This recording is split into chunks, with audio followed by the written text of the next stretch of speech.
Hello, this is Art Johnson, and welcome to another critical conversation for a 21st century world. We're here today to address a really important question. How do we get beyond Ferguson and have the kind of talk that needs to be had to keep young men and boys from getting killed? And we have some really great guests here today who have come together and written a wonderful article that I'd like to introduce to you today. First, I'd like to introduce to you the person who brought it together is Cooch Quadritelli Quelli, who is a media expert and works with young people and works with media change and social change. We have Lenny Berg, who is an activist who works with spiritual matters and teaches at the university in higher education and works globally.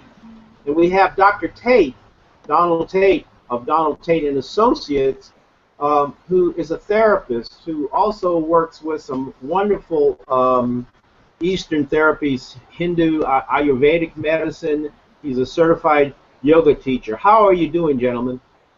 Great. Namaste. Greetings, Art. Glad to be here. Let's get right into this. Cooj, you're the person who got this together. Why did you take this initiative at this moment in history to come together and write this article? Well, we, like every American, were concerned about the pattern of deaths, not just Michael Brown's death, but the pattern from 12-year-old children being rolled up on by the police and shot to wannabe cops tracking Trayvon Martin through his community to the most recent story. It actually happened before Michael Brown, where we had a man just beaten to death on a television camera. But what we were really concerned about was the level of discussion that was taking place. One thing that was upsetting us is that you can define any problem in such a way there's no solution. And one way to do that is to turn everybody into the enemies. The police are the enemies. And they are on some racist rampage to kill black people. Or the community is trying to kill white policemen, and they have to be have such hair triggers that when they roll up on a black person, they have to intimidate them to make sure that they feel safe. And additionally, what is the talk that we're having now with our young people so that they themselves can be empowered when they are in this really life-threatening confrontational situation of being stopped and questioned by a police officer? So you have a certain structure to this talk, right? And, you know, it's a very, very good article. I don't know if people have read it yet, but we're making it available to people to share with each other, and for men, for anyone who can mentor and work with youth and men of color to have the kind of conversation we need to do, not only among ourselves, but the conversation has to happen across the planet. And what we've noticed that there's a lot of anger and frustration. Lenny, can you talk about that? You even saw some stuff, and you're from New York, right? And there was kind of a mishap with the mayor. Kind of talk about that story. That's a very interesting story. Well, of course, the mayor has a son who's biracial, but in society, of course, that means he's black. And he has a big afro, and so quite naturally, the mayor was concerned about having a talk with his son, because his son could be vulnerable just walking down the street. If a little boy with a toy gun is vulnerable, well, what's going to happen with a teenager with a big fro with a skin color? So the thing about it is that one of the things we know as therapists is that consciousness scares some people. The mere fact that people are pointing out these injustices creates a big reaction from those who don't want to deal with it, who want to close their eyes, who want to be like an ostrich, which is head in the sand, as if being conscious of what's going on will hurt them. And so a lot of what we know that we have to do with our young people and with ourselves is to begin to raise our consciousness. And there are different ways we're going to talk about doing that as we go along. Well, thank you so much. Dr. Tate, you're a therapist. And, you know, you specialize in ways that people can essentially heal themselves in a way. And this is a kind of a personal healing and a social healing. Can you provide us some insight about, you know, what are some of the possibilities in terms of moving beyond Ferguson into that healing place? What needs to be done? Those emotions, the anger and frustration and the grief that you speak about, are not necessarily a bad thing. In fact, they're basically normal. It would be abnormal art if people felt that the witnesses to injustice, they would feel nothing. The question we sought of, and I asked my associates to address, is what the most effective thing we could do to stop the pattern and the killing of our boys and men, and we need to empower them from within.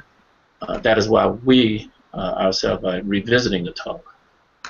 I'd like to underscore here, if I may, that we're not at all saying that there aren't very legitimate responses and reactions that have to take place. There are people marching, there are people going on the media.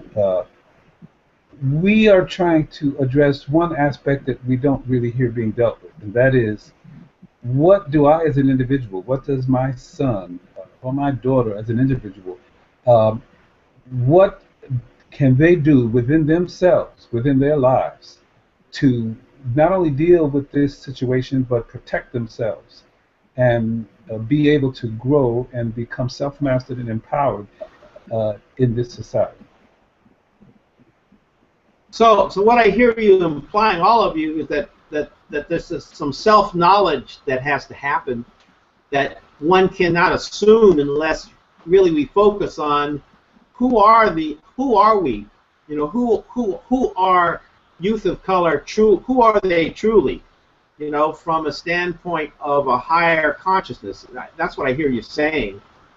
Cooch, can you talk about that? You know, who truly are youth of color? Well, you know, I would like to begin first with the question of survival. Essentially, this is laid out. We lay out our article in 3 levels of struggle. The first level of struggle is one of survival, which is you got to stay alive. The second one is liberation, and that is liberation from poverty and powerlessness. And the third level is one of development, physical and spiritual development. But let me return to the first level before we get to the next levels, because if young people don't survive, then they can't get to the third level. And one of the things that we are advocating is that young people have to go to what we call self-mastery. And that means, to put it colloquially, you have to slow your roll. That's true of all people, but especially of young boys and young men. If you don't have a pause button, somebody's going to come up to you and press your button, and you're going to go off on them because they disrespected you. And if you go off on somebody that's disrespectful you and they're packing a gun, you are taking your own life into your own hands. Now, being self-mastering doesn't mean not being a man. It means, for example, if you encounter a police officer, you say to the officer when he stops you, "Officer, how may I help you?" And when the officer asks for something, like, "May I see an identification?" you say, "Okay, my license is in my pocket. I am reaching into my pocket." You don't reach for your pocket or reach for a telephone too quickly or too slowly. you make sure every, I think, person of color in America knows how to speak two languages. They know how to speak the language of the street, and you also have to speak the language of the privileged class, of the majority. And you have to use that language when you're talking to them, because you're in a situation where you have to be smarter than the person that's oppressing you, or that might oppress you, or that might hurt you, or otherwise you would get hurt. So what we're advocating is that young people, first of all, protect their own lives by being respectful of people, even that are not respectful of them. And that does not mean they're not being men. I'd like to add to that, if I may. We've had some situations where a young couple is walking downstairs in the projects, and it's difficult to see how they could have prepared for a cop who was young and afraid, not from the community, had his gun in his hand, which was not police procedure, and shot this young man dead. We had a situation in Ferguson where a young couple was riding in their car. It was during the time there were demonstrations. The police shot with, I believe, rubber bullets or pellets and took the eye out of the woman. So I'm going to take this to a whole nother level. In addition to what Cooj is saying, where we have to be smart, we also have to be conscious. Meaning, there are some things you can't prepare for intellectually. We have to have, old grandma talked about the first mind. We have to have our psychic centers open to navigate us and steer clear of situations where we couldn't intellectually know what's going on. And how do you do that? You have to be into a process of self-development, of coming into the knowledge of self, of awakening that consciousness within you, so that you can receive what we call divine revelations to help steer you away from problems and trouble when the intellect and even your smartness doesn't work.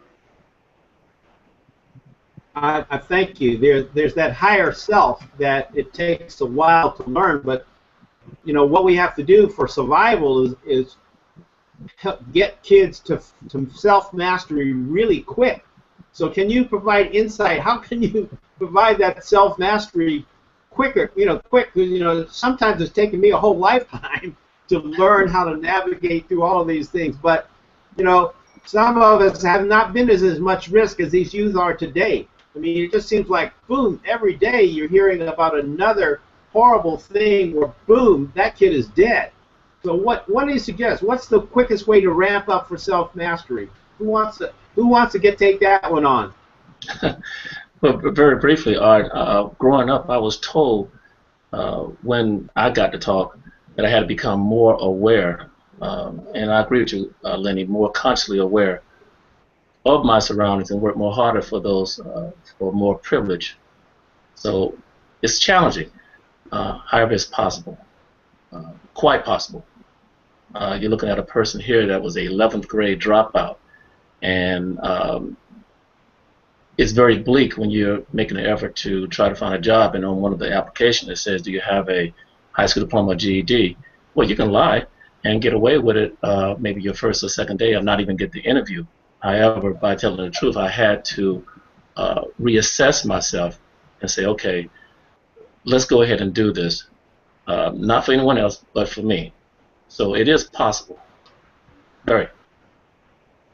Yeah, go ahead, Cooj. I think also this is where the talk comes into play. Men of color have a responsibility to have the talk with both boys. When I say boys, I mean beginning at the age of 12. 17 is too late.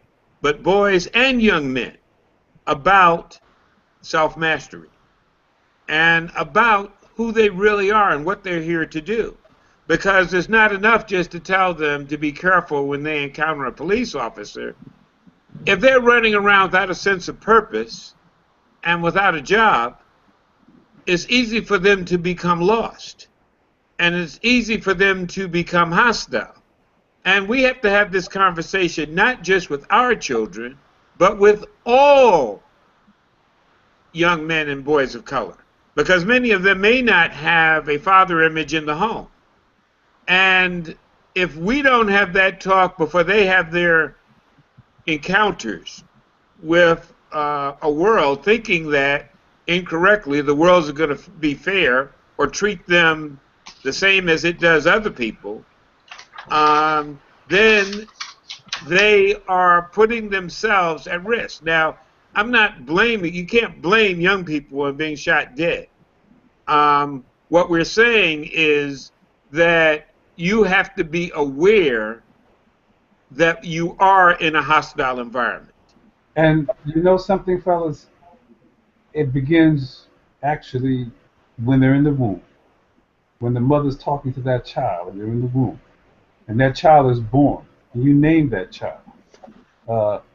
In my family, we will name our child something that the millions and millions of times that their name is called will help awaken within them the kind of consciousness and being that we hope them to achieve. Now, of course, recently a young boy, I don't think he was even 12, Cooj, had a cap pistol out, a fake pistol, and he was shot. And from the beginning, we never allowed our children to have not even a water pistol. Unfortunately, Nick, one of the things Cooj is probably going to talk about later on is this whole idea of life being unfair. Yeah, it's unfair that a child can't go outside with a toy pistol or a water pistol and play, but the truth is, in the environment that we're living in today, if you don't tell your son why he can't do it and explain it and have that talk with him, then his life is in danger. Mm-hmm. Mm-hmm. You know, I was teaching in college about 10 years ago and 15 years ago, and all of a sudden a new fad came in. It was a wallet that you put around your chest like a gun. It was like a holster. You put the wallet into the holster, and then you strapped it on. You looked like a policeman walking around for gun. And the talk then had to be, no. If you are a black man, you can't walk around with a holster and be reaching into your holster to pull out your wallet. You know, it might look cool. It's not going to work. If you are, when I was living in Harlem, to save money, I would go to Fort, I think it's called Fort Lee, to shop. Just jump on the George Washington Bridge, go over and shop because it was cheaper. My wife and I jumped on one day, and we drove into the parking lot for one. I think it was a Safeway. And before we could get out of the car, 4 police cars surrounded us, and they were jumping out with their hands on their guns, and you know, I'm looking around to see what's going on. So they asked me to get out of the car. I got out of the car. They asked me if they could search the car. I said certainly, and they searched the car. They asked me for my identification, which I gave them, and finally they just sort of peeled away one car at a time because they realized that you know, I wasn't a criminal. But I said to the policeman, after, the last one that was left with me, why did you stop me?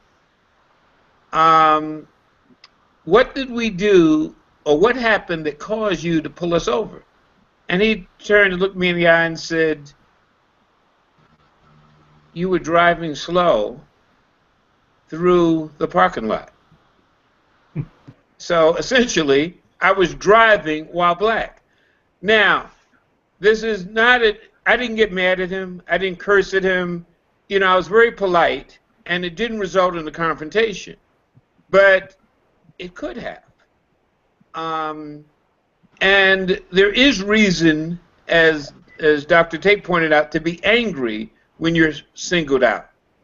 But you have to be smarter than that, because what was the win for me getting pissed off that I was stopped because I was black? What was the point? And what was the win? And unfortunately, a lot of times we have to instruct our young people that they have to be the adult in a confrontation with adults that should know better. They cannot assume that they're going to be confronting, because the person is a police officer, the person is going to have de-escalation skills, negotiation skills, communication skills, even ethnic sensitivity, or even use polite language to them. And we have to let people know that respect, that there's something going around that's saying, well, I'll respect somebody if they respect me first. Well, that can get you killed. You have to respect, in many cases, the fact that somebody has a gun on them.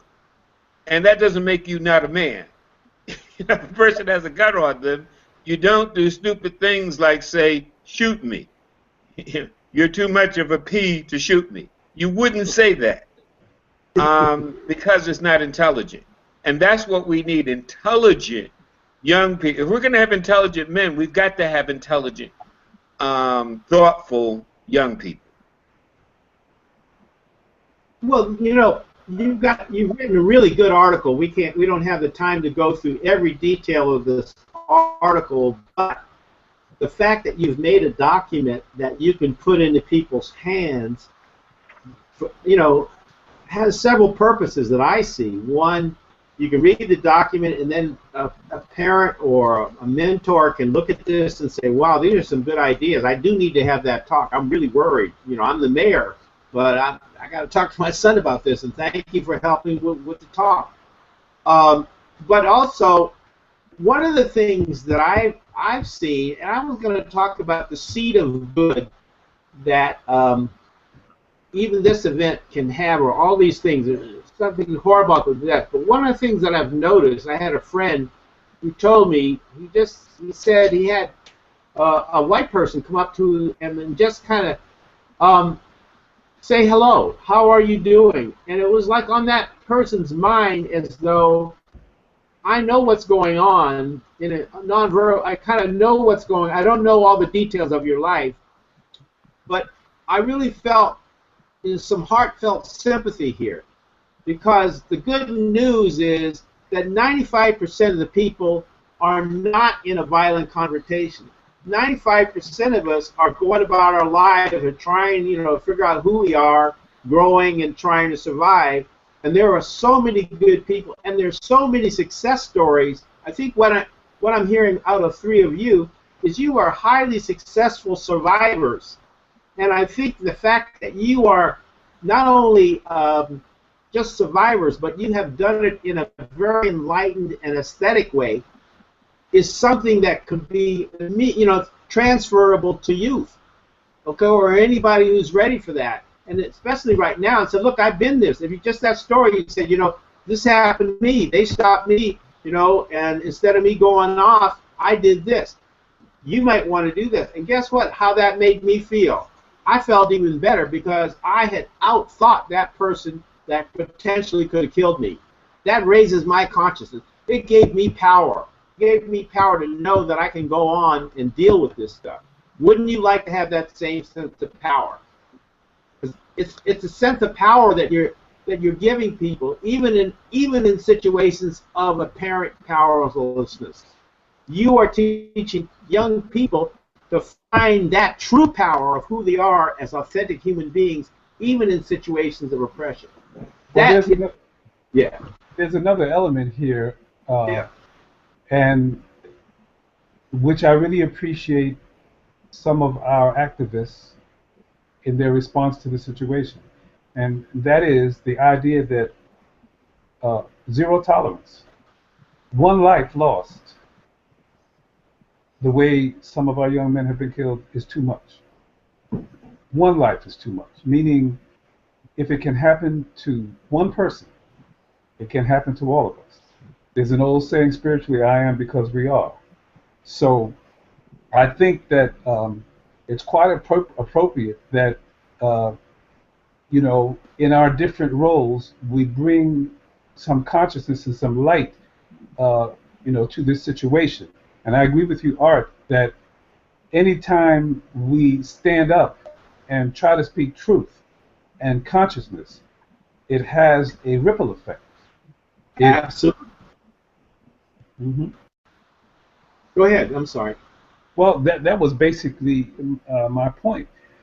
I also want to deal with the fact that some of the things that Cooch described could make a person feel like, well, life is so terrible. Why do we as a black people have to suffer this?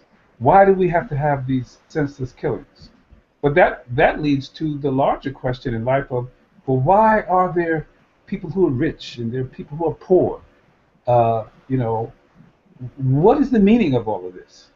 And one of the things I think we have to help our young people realize is that there may be some reasons behind all of it that we may not know of, but we have to open our eyes in the here and now and face the reality of what is. And in order for us to know the deeper meanings, we will have to raise our consciousness. And in the meantime, we have to respond to what is in the moment. And we have to accept that it is. And if we want to know the deeper meaning of why it has become that way, for instance, suppose you were in the water and you're drowning. Tell me, would it make sense for you to be trying to figure out, well, why am I in the water drowning? Why did this happen to me?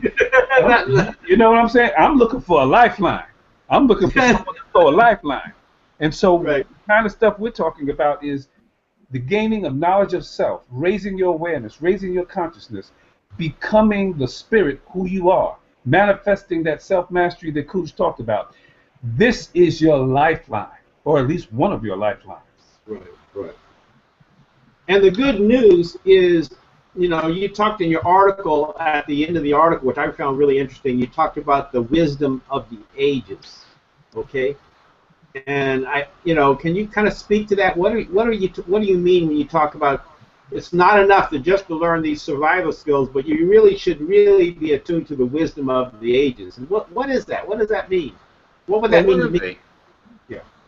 Well, let me build on one of the points that Lenny began with, which is know yourself.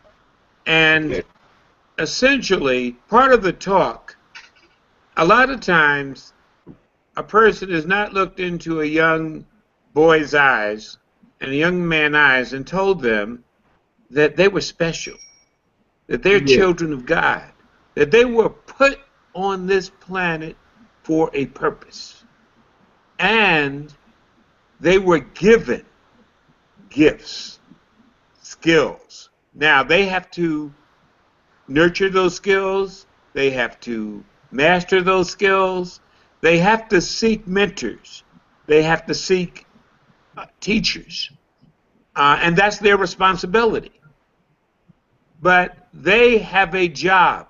They have a purpose. Now, it's not our job to tell them what their purpose is, but we know that given their skill set, at the end of the day, is to bring peace and happiness to the world and to reduce suffering. And we need those skills. And what determines their value is not whether or not they have a job. They had a value and a self-worth before they ever get a job. They were born with that. And they have to know that. They cannot seek their value from other people respecting them.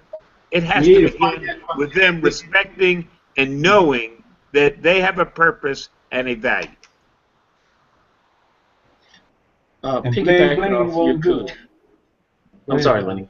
Go ahead, Don. Thank you. Piggyback off your Cooch about the guidance, Mahatma Gandhi had a beautiful quote saying, "An eye for an eye, a tooth for a tooth, make the whole world blind and toothless." We need each other. This no man is an island mentality must stop, and that's one of the young people's challenge, I believe, that they think they can do it by themselves, with themselves, for themselves, and our masters never said that. We must connect with each other. Must connect with each other in order for this foolishness to stop. Well, you mentioned, I think earlier, it was mentioned about mentoring. Part of having to talk involves mentoring, meaning, like it says in the article, there are many young men who don't have a positive male role model in their lives. Uh, it used to be, back when I was growing up, you had community centers, you had all kinds of programs that don't exist right now. So it behooves those of us who know better to seek out some of these young people and be mentors. But I caution us in that we have to meet our young people where they're at. It can't be preaching to them from a pulpit. And so for me, I have two sons, and it starts right in the home. First, it starts with me trying to be an example of what I'm talking about, and then trying to nurture and guide my sons along the lines of what we're talking about. So it starts really in the self and in the home. That's where it starts. And then I work in a university where there are many young people, and I involve myself, even help to organize mentoring programs. And at Pace University, where I work my day job, they wanted to develop an initiative called Urban Male Initiative. Now, you know what an urban male is. It's Latino or black for the most part. And they were concerned about the retention rates in the university of young men of color. And I made it very plain that I'm not simply interested in mentoring a young man of color so that he can get a degree and get a big job and make a lot of money and get rich and famous. That's fine. But I'm interested in helping to develop thinkers, planners, and doers, and people who have consciousness, people who will not destroy the planet, people who will make a difference, who will give something back. That's the mentoring that I'm interested in doing. Too often, mentoring is defined as simply helping people to be successful in a career, but it's about a lot more than a career. Right. I have an interesting story I wanted to add, which I think is kind of timely. I had an opportunity a few years ago to work with court-involved youth of color, who had, for minor infractions, had to go to court, and then they had to do community service. And one of the gifts that was blessed with me was I had learned how to produce video using low-cost gear. So I offered myself to the court, and I said, look, can I work with these kids and give them a way to tell their own stories? And I had a really interesting kind of a way to bring this out. I said, look, here's your whole life. There's parts of your life that probably got you in trouble, but this is video. And see this part, you can edit this part out. And you can actually show this larger than life, exactly the image that you need to have the world see in a very positive way. Now, what is a story that you'd like to tell? And over 6 weeks' time, I watched from a standpoint of me as not being just another adult figure, but me giving them something that they could really use. And when I went large and I projected that large on the screen and saw the smiles on faces, and for some way, tapped into the creativity, the native goodness of all children, okay? And just seeing the joy of people discovering themselves in a positive way, I got changed more than that experience than maybe the kids did. But I learned so much from that experience of, one of the things I think we need to do, and I think it's related, is bring the youth into addressing, becoming the change they need to see. Instead of, we're going to have that talk, but part of that talk needs to be engaged. Now, I said a few things. Now, tell me what you're thinking. You're right on. Tell me what you know. Go ahead. That's all I'm saying. Let me say this, Art. Yeah. And I think a great compliment needs to be paid to the young people in America, black and white, people of all colors, for their response to what is happening. Now, the news media tends to look for the cars that are burning, what violence happened today. But overwhelmingly, young people, older people around this country are saying, this isn't right. Black lives matter. And they're going about making their point peacefully. Right. This morning, all the people, the black people that worked in Congress, walked out, stood in front of the Capitol and raised their hands. Basketball players wearing T-shirts saying, I can't breathe. Something is wrong. And a lot of the approach is, well, you have some politicians coming out saying, well, what's wrong is that there is crime in the black community, black-on-black crime, and until you deal with that, then we can't stop black people from being killed. It's their fault. No, something else is wrong. You can have a problem like cancer, and you can have a problem like AIDS. And because you have AIDS, you don't say, well, cancer is a bigger problem, so therefore, why are we talking about AIDS? They're all problems, and they're all important to the black community. Not having black-on-black crime is important. Not having policemen, white or black, kill young men and boys of color is a problem. Having the justice system not even give the parents of murdered childs the opportunity to have their child's case heard in a court of law, because the prosecution, the district attorneys are too close to the policemen. That's a problem. Something has to be done about that. Right. And war is always an option, but is optional. Conflict is inevitable. We do not have to resolve these conflicts violently. And that's what I think the overwhelming message of the people in this country is to the establishment, which is, business as usual, is not going to be allowed to happen. It ain't happen. Business is no longer as usual anymore because of the way that this positive energy about positive change is happening. You got, and we need to continue that conversation, expand that conversation, and get it into more people. And I really want to thank you. We're going to have to stop because we're about ready to do, but I really want to, this has been really a great conversation.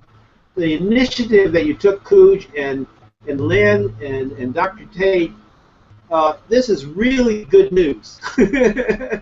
Now, good news doesn't really get on to the other kind of news until you usually have some crisis, and then it brings the humanity of people out to do something, and they're going to express it their own ways.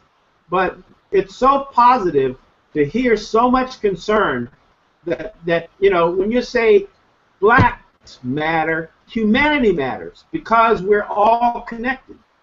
Okay, we're all connected in this life space in a country that on the one hand offers so much promise but has so much tragedy and so much grief. We can become the nation that we need to be by dealing with problems like this in a positive, affirmative way. And you guys are it. I'd like to add this, if I might. The ancient masters say that this human body is the crown of creation. And this is why every life is precious. Because the masters say that it is only through a human birth that you can come into the knowledge of yourself as being a spark of divinity, a spark made in the image of God. And so every single life is important because that opportunity to come into the knowledge of self and express our divinity can only be done through this human birth. And so life is precious. And this response is very appropriate when we find these lives are taken, because then you interrupt the cycle of that soul and its ability to come into the knowledge of itself. Wow, great. So what I hear you saying is we're spiritual beings having a human experience rather than human beings just Thank you. learning about a spiritual one. That's what I'm hearing you say. Thank you. So, well, gentlemen, I'm going to have to say goodbye. We had a few technical difficulties. I hope our audience will understand that we finally made it. But it's been a great great conversation, a great critical conversation for a 21st century world. And then the conversation is continuing. One of the things I want to point out is there is a, on our events page, there are places for you to make your comments. There are articles for distribution that you can go online and get that from the showcase application. And, we, through email distribution and all kinds of forms of media, we will have this conversation not only continue but move to new levels of our humanity. So thank you so much for showing up. Thank you, gentlemen, for showing up. Thank you. All right. Thank you, Art. We appreciate this opportunity. All right, bye. Good night.